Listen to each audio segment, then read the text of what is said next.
Kita coba dengan kuda putih 5 memakan peluncur atau gajah B6 ya. Nah, setelah itu raja menghindar ke B5, lalu kuda putih B6 kembali melangkah ke D7 sekaligus open skak oleh menteri. Nah, akhirnya raja hitam terjebak di situ.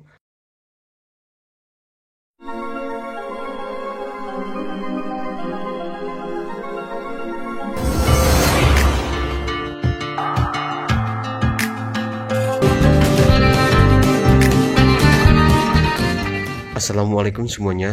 Halo teman-teman, jumpa lagi di channel Kiwong AGP dalam video problem catur 3 langkah mat. Sebelumnya saya mengucapkan terima kasih kepada Anda yang sudah mau mengklik dan menonton video ini. Semoga Anda dan keluarga sehat walafiat dan sukses selalu. Amin. Oke teman-teman, seperti apa problem caturnya?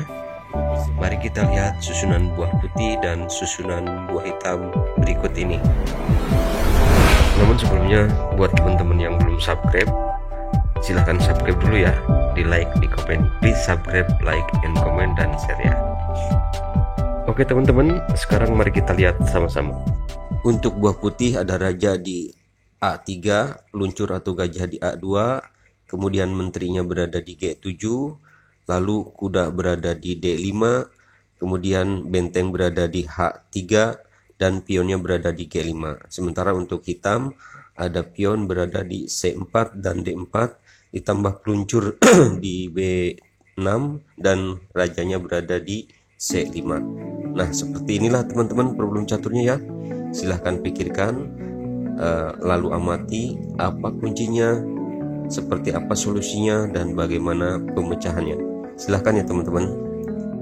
Kemudian untuk arah pion, putih ke atas ya, dan lawannya ke bawah. Bagaimana teman-teman setelah melihat tampilan problem caturnya? Apakah termasuk sulit atau mudah ini? Kalau menurut saya ini adalah termasuk problem sulit ya.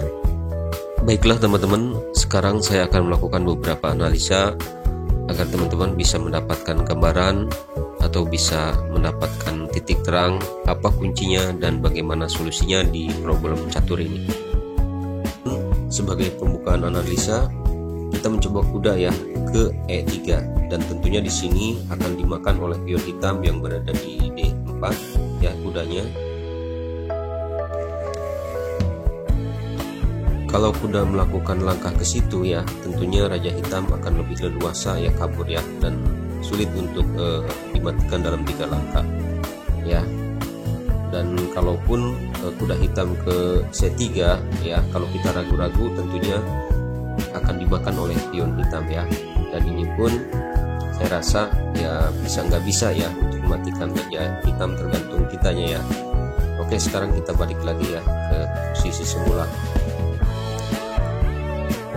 Untuk analisa berikutnya, kita coba peluncur hitam yang berada di B6 kita makan dengan kuda ya.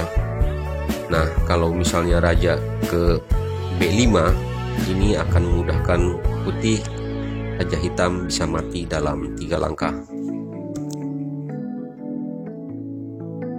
Langkah kedua putih, kuda ke D7 sekaligus membuka open skak ya oleh menteri yang berada di B7. Dan raja hitam hanya mempunyai 1 jalan, yaitu ke A5. Akhirnya skak mat dan raja hitam mati. Nah, ini bukan jalan yang terbaik buat hitam ya. Kalau lari ke sini, seharusnya raja hitam larinya ke D6. Disinilah teman-teman ya, seharusnya raja larinya ke D6 ketika kuda putih memakan peluncur yang berada di B6. Sekarang raja hitam sudah lari ke D6. Kemudian langkah kedua putih adalah melakukan skak oleh benteng ke H5.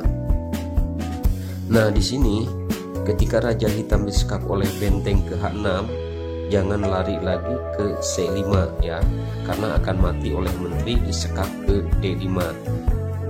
Coba lihat, nantinya akan terjadi seperti ini teman-teman. Nah, akhirnya raja hitam akan mati ya kalau balik lagi ke C5. Jadi langkah terbaik Raja Hitam adalah larinya ke E5. Nanti kalau disekak oleh menteri ke D5, maka Raja Hitam akan lari ke F4 ataupun bisa saja lari ke F5, dan akhirnya dalam solusi atau dalam alternatif analisa ini Raja Hitam tidak mati dalam 3 langkah ya. Lalu bagaimana kalau seandainya Raja Hitam disekak oleh kuda sambil makan pion hitam yang berada di C4? Sama saja ya teman-teman, karena Raja Hitam akan lari ke F5 ataupun ke F4. Oke teman-teman, analisa ini tidak mati ya dalam 3 langkah. Sekarang kita kembali ke posisi semula ya. Sekarang kita coba lagi analisa berikutnya ya. Bagaimana kalau menteri putih yang berada di B7 memakan gajah yang berada di B6?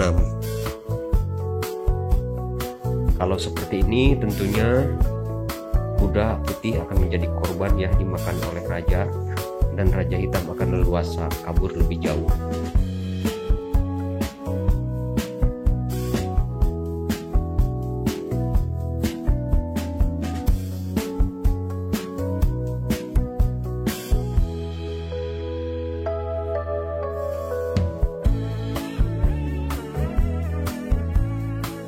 Analisa ini pun dalam 3 langkah tidak mati ya, Raja Hitam masih bisa kabur. Sekarang kita kembali ke posisi semula.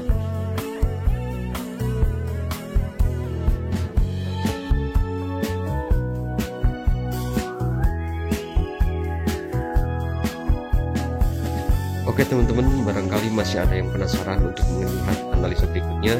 Sekarang mari kita lihat langkah berikutnya, itu kuda melakukan langkah ke E7. Kalau buah hitam menjalankan peluncur atau gajah ya, maka di sini Raja Hitam akan mati oleh menteri disekak ke C6.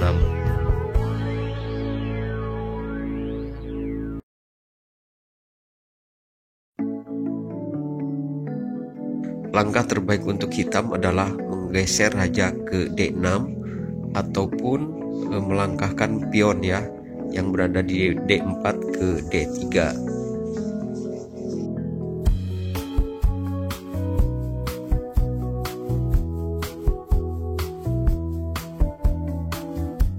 Setelah benteng mengawal kuda, menteri melakukan sekak ke D5, tapi Raja Hitam masih bisa lolos dan bisa lari, dan ini pun analisanya tidak mati dalam 3 langkah ya.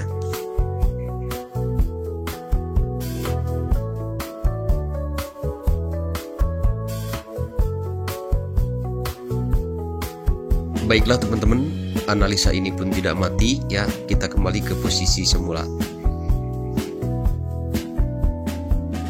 Untuk yang sekian kalinya kita coba lagi analisa yang ini ya teman-teman. Kita coba dengan benteng ya. Kita benteng ke H6. Setelah benteng ke H6, maka hitam menjalankan pionnya ke D3 ya. Lalu benteng memakan peluncur atau gajah yang berada di B6, dan ini pun raja lari ya, lolos dan akhirnya tidak mati.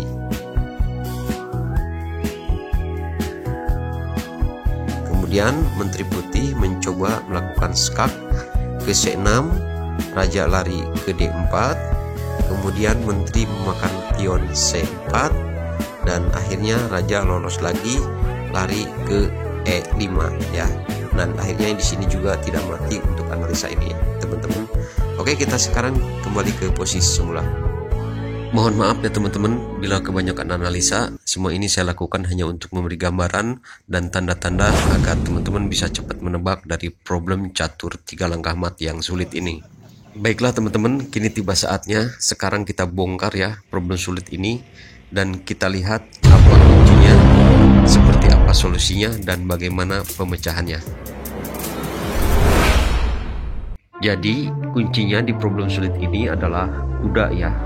Kuda melangkah ke C3. Walaupun misalnya dimakan oleh pion, dia akan ada solusi yang terbaik, langkah yang indah dari pemecahan problem ini. Mari kita lihat sama-sama.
Nah teman-teman, itulah tadi beberapa solusi ya dari pemecahan problem ini. Kuncinya serta jawabannya sudah saya hadirkan ya. Memang cukup rumit dan berbelit-belit ya teman-teman, tapi langkahnya benar-benar menakjubkan dan indah sekali ya. Oke, rupanya sampai di sini dulu. Semoga bisa menghibur. Assalamualaikum warahmatullahi wabarakatuh.